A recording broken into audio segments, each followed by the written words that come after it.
Good evening, everyone. Well, at least I know I'm not here alone. It's always an honor for me to be here on this special occasion. This is now our 16th awarding of the James B. Hunter Award, and we always try to make sure that we coordinate that with the International Human Rights feature and activity that goes on this week with regard to the United Nations. But we keep it on our meeting night, and we're glad to do that. I'm Kitty Clark Stevenson. I'm the chair of the Human Rights Commission this term, and just delighted with the work that our nominating committee has done, with the work that our staff has done, and also to get our program going. I'm going to invite up our board liaison, John Feistad, and he will do our formal welcome. And between him, I guess, and between myself, we'll try to make sure we recognize all of those elected and appointed officials to make sure we get that done. Some have been here and gone, some are still here, so we'll work that out. John, please.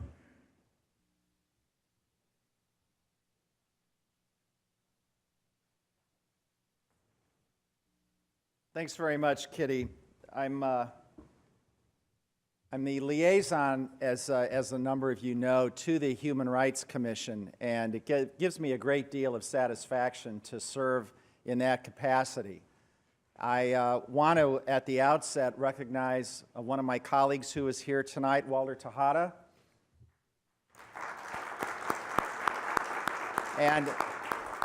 And I know I speak for the entire board. The other three members of the board had various regional obligations outside the county and weren't able to be here, although we may have some late surprises with them depending on how long we stay and enjoy the rest of the food and drink. I'd also like to recognize Raul Torres, our assistant county manager, who does a great job of staffing the commission. Raul, where are you? And I'd also like to have the rest of the Arlington County staff who is here this evening, who are really the folks who make the engines run.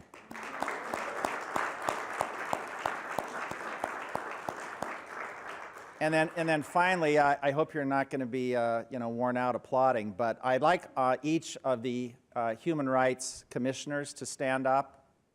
And I know that we're missing just one or two due to travel. Why don't each of you just quickly state your name?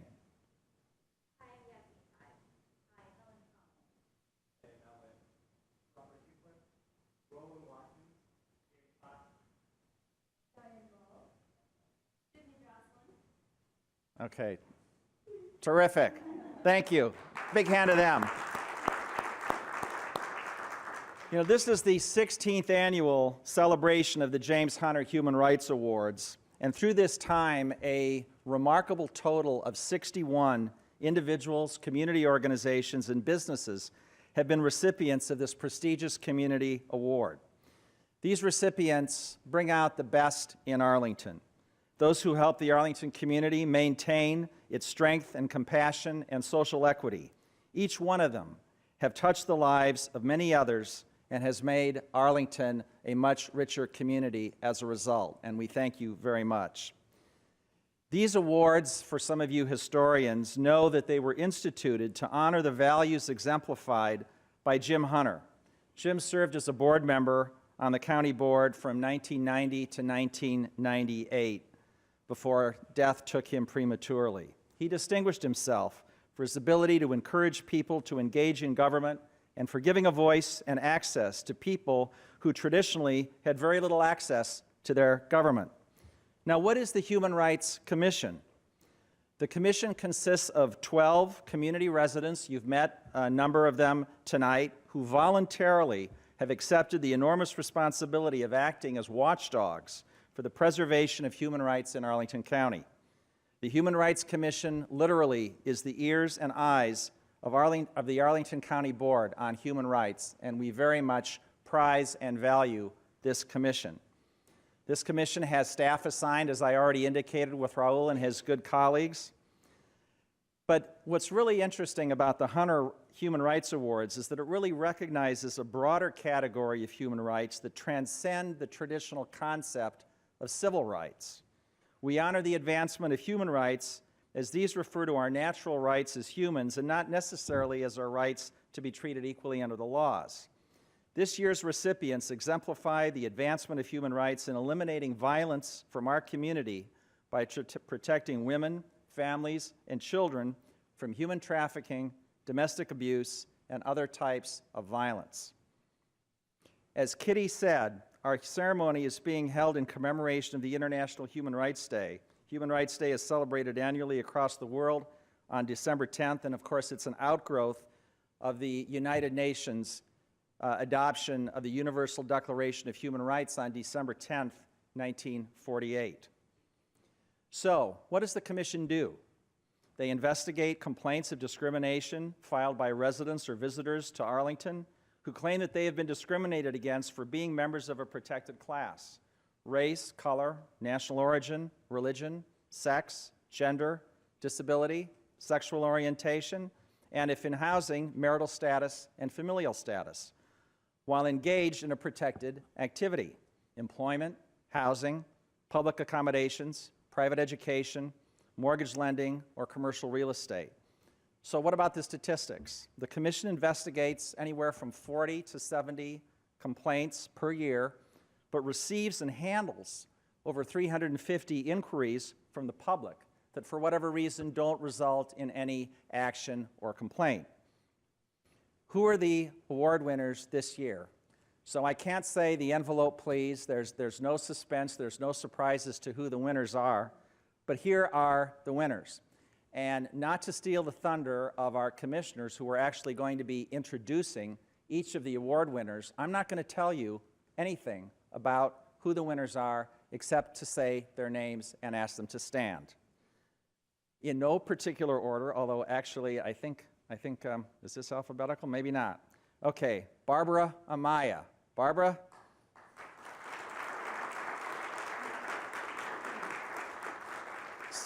Stephen Fowler.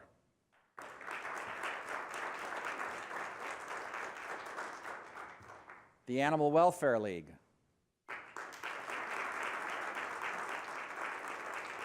In the person of Neil Trent.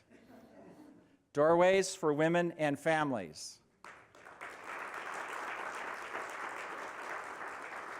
In the person of Caroline Jones. And the Reading Connection. In the person of, I'm embarrassed to say, I failed to write it down, Danielle McCoy. Okay, great. And by the way, I've got to, just on a personal note, with Stephen Fowler, with the Legal Services Corporation. Shortly out of law school, I was a Legal Services Corporation lawyer for low-income senior citizens in Council Bluffs, Iowa, and helped them on everything from Medicare to age discrimination to housing complaints. So legal services is near and dear to my heart, and Stephen, a special congratulations to you. All right, I'm going to turn it back to our hostess with the mostest, Kitty. Thank you very much. Well, I always enjoy this program. Marcia, please do stand. We have another assistant county manager with us, Marcia Algier. And I wanted to make sure that I did that. As he said, folks will be coming and going, so you all know, hold it to my head, not my heart. We care. But we might miss some folks. I need to invite up now our nominating committee chair, Diane Mull. She will introduce our keynote speaker.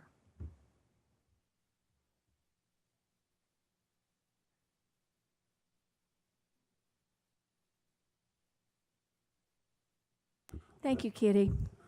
And thank you all for coming tonight. I know it's cold outside and there's a lot of other things that are competing for this, your time, but we are very, very pleased that all of you could be here and join with us in awarding these 5 distinguished individuals and organizations with an award. I have the distinct honor of being able to introduce our keynote speaker. But first, I thought I would give a little bit of background about our theme this year. Our theme this year was working towards a violence-free community. And I thought I might give you a little background about what we mean by violence.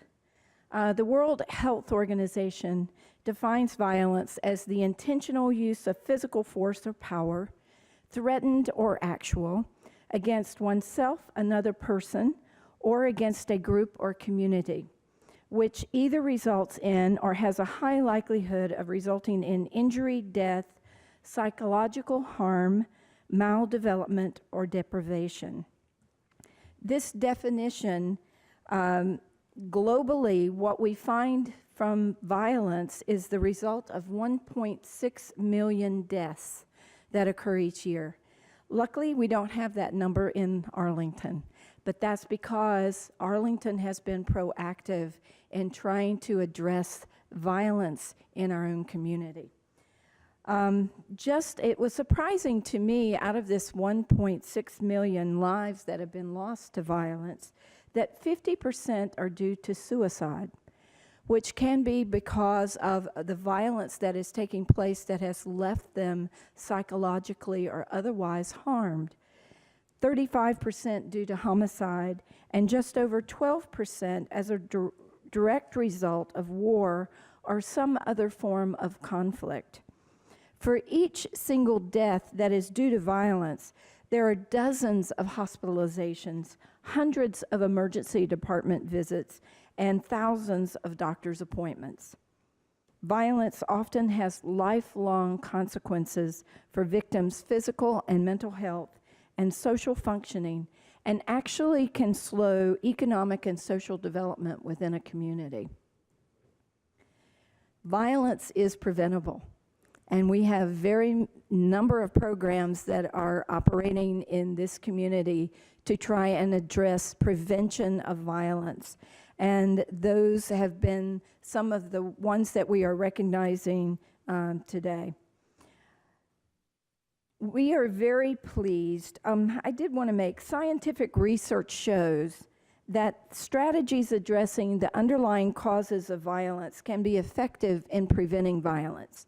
And new studies are pointing to ways in which violence can be detected earlier, such as something that the Animal Welfare League is working on. And I hope you will talk about the new research relating to animal violence as being an indicator to family violence in the homes.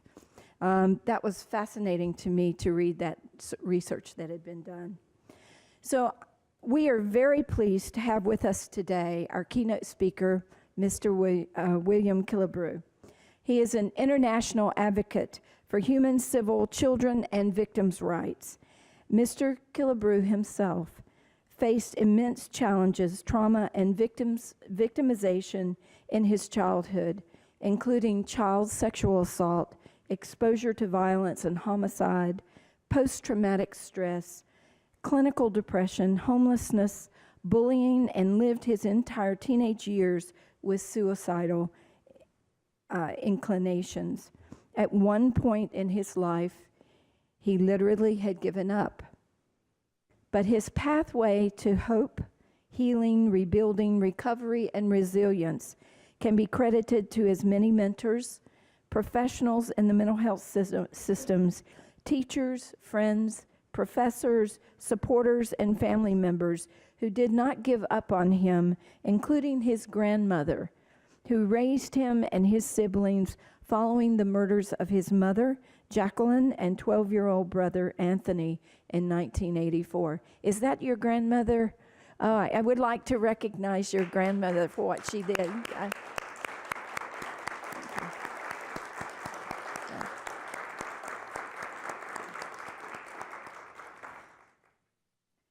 William's story of resilience has been featured on the Oprah Winfrey Show, MSNBC's Andrea Mitchell's Report, CNN In Session, CNN Headline News Network, Newsmakers, BBC Worldwide, Newsweek, Washington Post, Sutherland Echo, and many news and media publications and outlets throughout the world.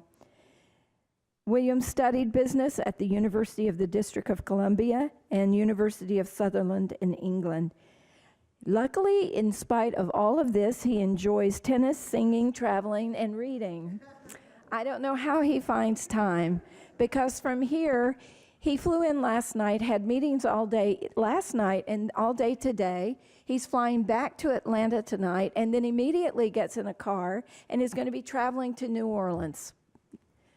But he has agreed to come and talk with us tonight. Please join me in welcoming William Kellibrew. Thank you, William.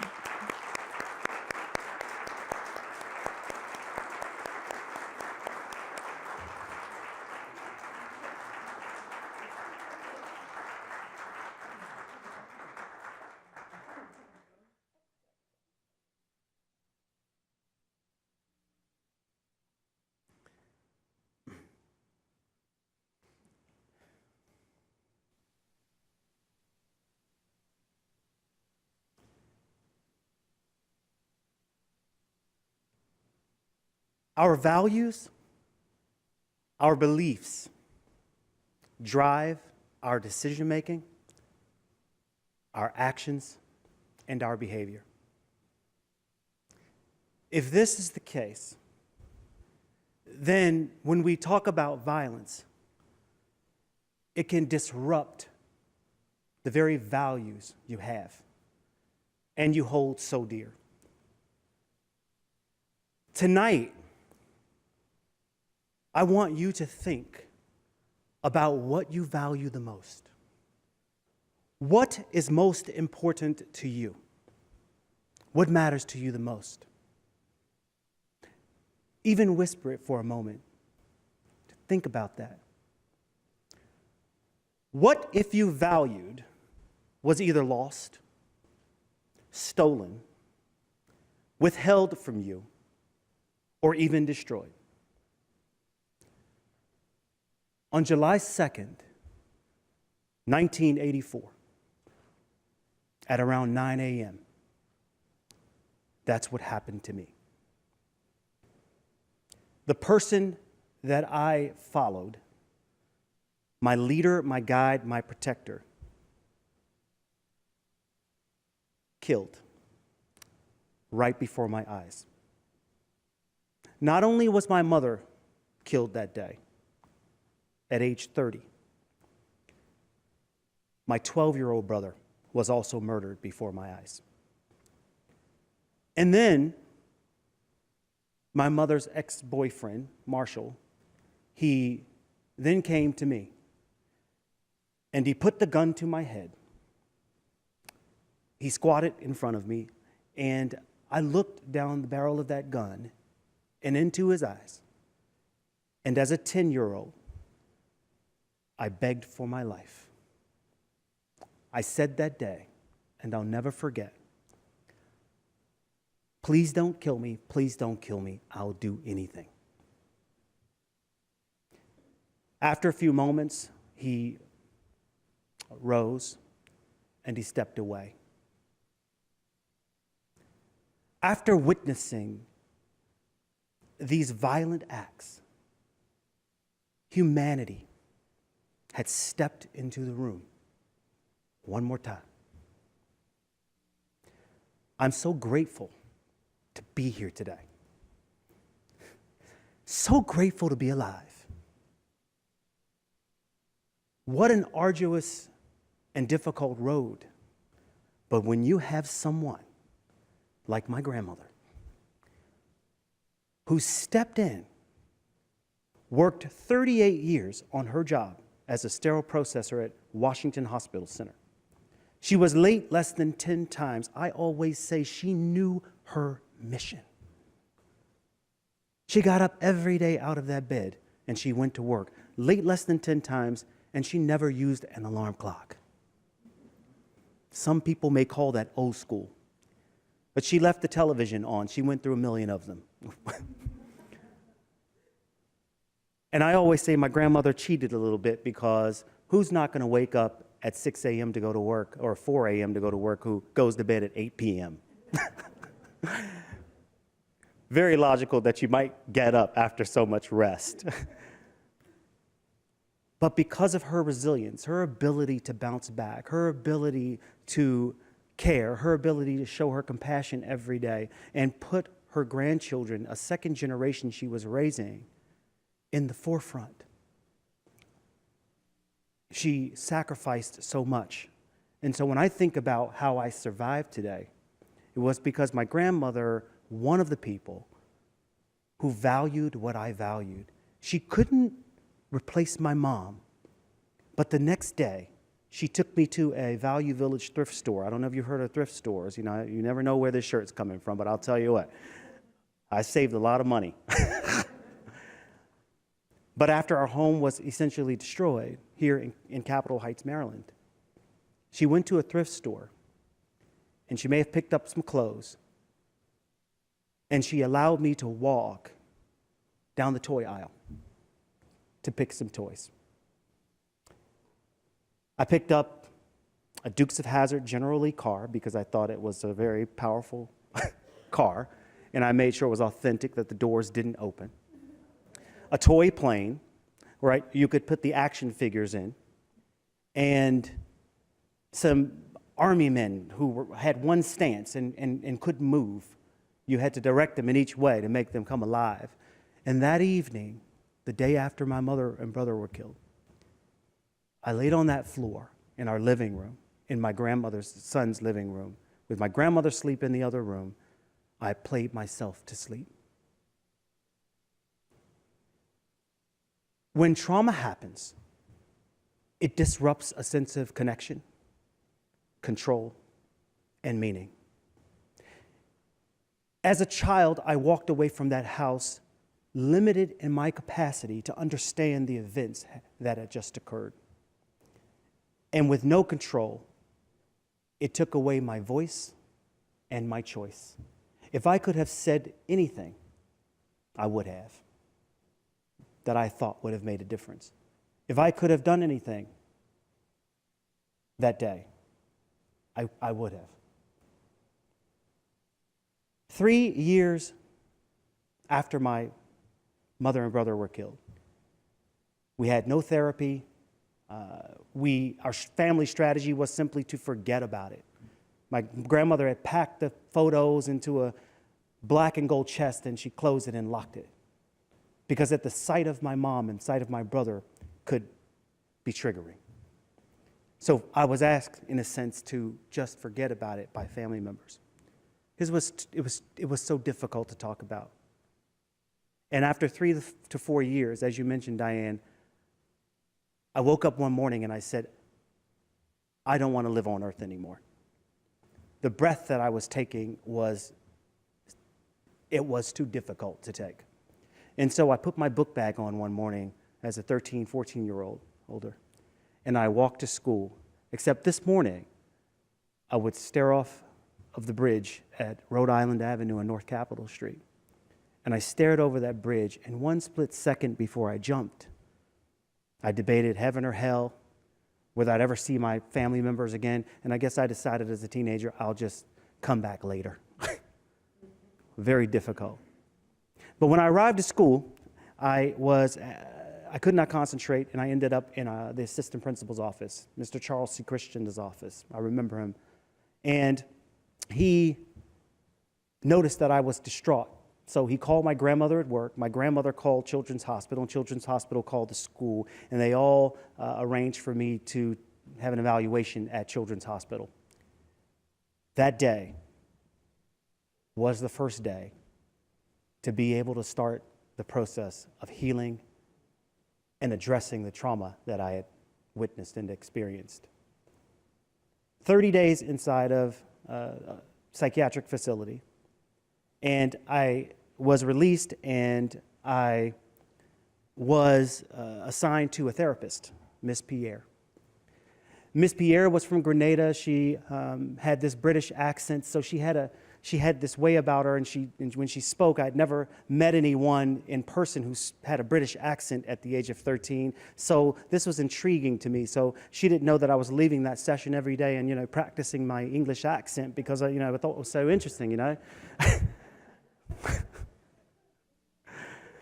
But what she did as a therapist, she started the session in her office, and she worked her way downstairs to the cafeteria. And at the cafeteria, she looked around and she basically said to me, "What do you want for lunch?" And being displaced, living in a new home, living in a new community, and all my brothers and cousins, we all lived together, I looked at, Christine Pierre like, I'm going to clean you out because, you don't have enough money as a therapist to feed me as a big growing teenager. And so I walked into that cafeteria, and I must have built the biggest ice cream cone you can build on this side of earth.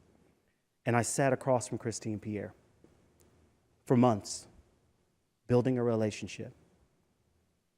27 years later, I sent an email or marketing message telling my story of survival on that bridge, and that Christine Pierre and Charles C. Christian were the people who saved me. They were my bridge.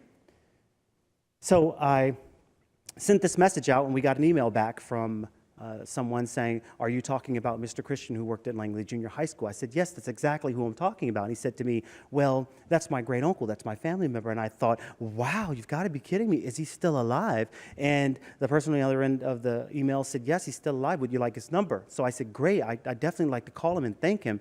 And so I called this number and I said, "Ring, ring."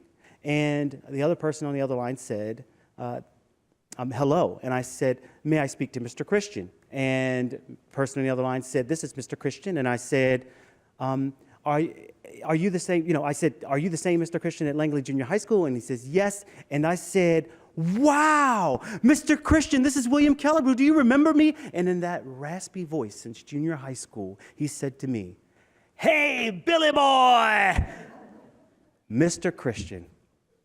I said, "Mr. Christian, I want to thank you so much for saving my life. If you did not intervene, I would not be here today." And he said to me, "Well, Billy boy, I've been watching you on television and I've been listening to you on the radio," because he lives here in Washington. And he says to me, "I know you made it past 9th grade.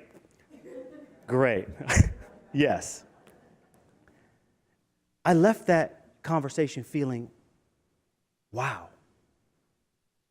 And I've got to find Christine Pierre, somebody who had made a difference in my life. And I put her name in the Google search engine, and I found a lot of Christine Pierres, about 501 million of them. I decided to find a Christine Pierre in our region, and I found a Christine Pierre. I emailed that person, and the person 3 weeks later emailed our office back, and they gave me a number at the office saying, "This is a Christine Pierre has called you." And I said, "Wow, could this be Christine Pierre?" So I picked up the phone, and I called this number, and someone answered. And I said, "May I speak to Christine Pierre?" And the other person on the other line said, "This is Christine Pierre." And I said, "Well, did you work at Children's Hospital in 1987, 1988? And she said to me, "Yeah, I did." And I said, "Wow, Miss Pierre, this is William Kellibrew. Do you remember me?" And she said, "No."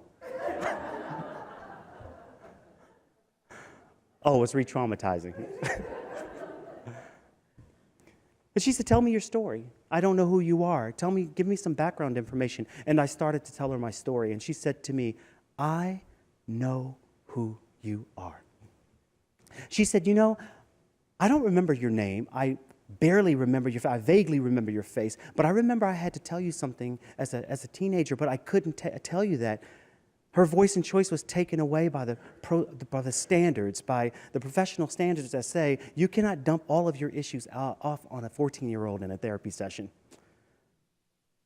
But what she told me was, when you were my patient,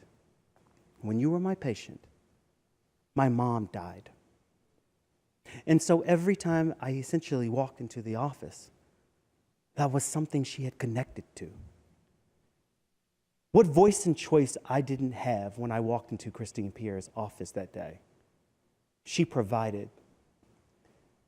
She had the compassion, she cared, and she provided a safe environment for me to be able to grow, heal, and rebuild my life. For 5 months she did this. And I said, "Miss Pierre, what was your job back then? Because I always call you life-saving therapist. I know that's not a position, but what was your job?" She said to me, "I was an intern social worker."